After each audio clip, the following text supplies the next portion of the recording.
Guys আসসালামু আলাইকুম, কেমন আছেন আপনারা সবাই? আশা সবাই অনেক ভালো আছেন। আজকের এই ভিডিওতে দেখাবো কিভাবে আপনারা কুইক টপ থেকে খুবই সহজে অ্যাড মানি করতে পারবেন। অ্যাড মানি করার জন্য সর্বপ্রথম আপনারা আপনাদের উপরে নেম আইকনে ক্লিক করে দিবেন। তারপর এখানে গাইস আপনারা টপ আপ অ্যাকাউন্ট ব্যালেন্সে ক্লিক করে দিবেন এবং তারপর আপনারা এখানে কত টাকা অ্যাড মানি করতে চান সেটা এখানে লিখে দিবেন। দেন এমন একটা পেজ আসবে, এখান থেকে আপনারা বিকাশে ক্লিক করলে বিকাশ থেকে টপ আপ করতে পারবেন এবং নগদে ক্লিক করলে নগদ থেকে টাকা পাঠাতে পারবেন। গাইস আপনারা দেখতে পাচ্ছেন এখান থেকে আপনারা বিকাশ থেকে টাকা পাঠাতে পারবেন এবং গাইস এখান থেকে আপনারা নগদ থেকে টাকা পাঠাতে পারবেন। এবং আমি আপনাদের এখন দেখাবো কিভাবে আপনারা বিকাশ থেকে টাকা পাঠাতে পারবেন। গাইস সর্বপ্রথম আপনারা বিকাশে ক্লিক করবেন এবং এখান থেকে আমাদের নাম্বারটা কপি করে নেবেন। কপি করা হয়ে গেলে আপনারা বিকাশ অ্যাপসে চলে যাবেন। অ্যাপসে আসার পর এখান থেকে আপনারা আপনাদের যে নাম্বারটা কপি করছেন ওই নাম্বারটা এখানে বসিয়ে দেবেন। বসিয়ে দেওয়ার পর গাইস এই নাম্বারে কিন্তু আপনারা আপনার যে টাকাটা আপনারা টপ আপ করতে চান ওই টাকাটা কিন্তু এখানে বসিয়ে দিবেন।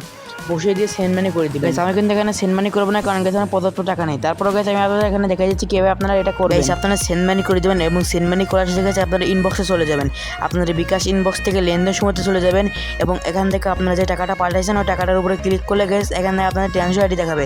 এই ট্রানজাকশন আইডি গাইস আপনারা কপি করে নেবেন। তারপর গাইস আপনারা আবার আমাদের সেই অ্যাপের পেমেন্ট সিস্টেমে চলে যাবেন এবং গাইস এখান থেকে আপনারা ট্রানজাকশন আইডি দিয়ে দিবেন এবং কোন নাম্বার থেকে টাকা পাঠাচ্ছেন সেটা কিন্তু দিয়ে দেবেন এখানে। তারপর গাইস এখান থেকে ভেরিফাই করে দিলে কিন্তু আপনাদের পেমেন্টটা সাকসেসফুল হয়ে যাবে। এবং গাইস কুইক টপ থেকে কিভাবে টপ আপ করবেন সেই বিষয়ে ভিডিও কিন্তু আমাদের চ্যানেলে দেওয়াই আছে। তো এই ভিডিওতে পর্যন্ত ছিল, আশা করি সবাই বুঝেছেন।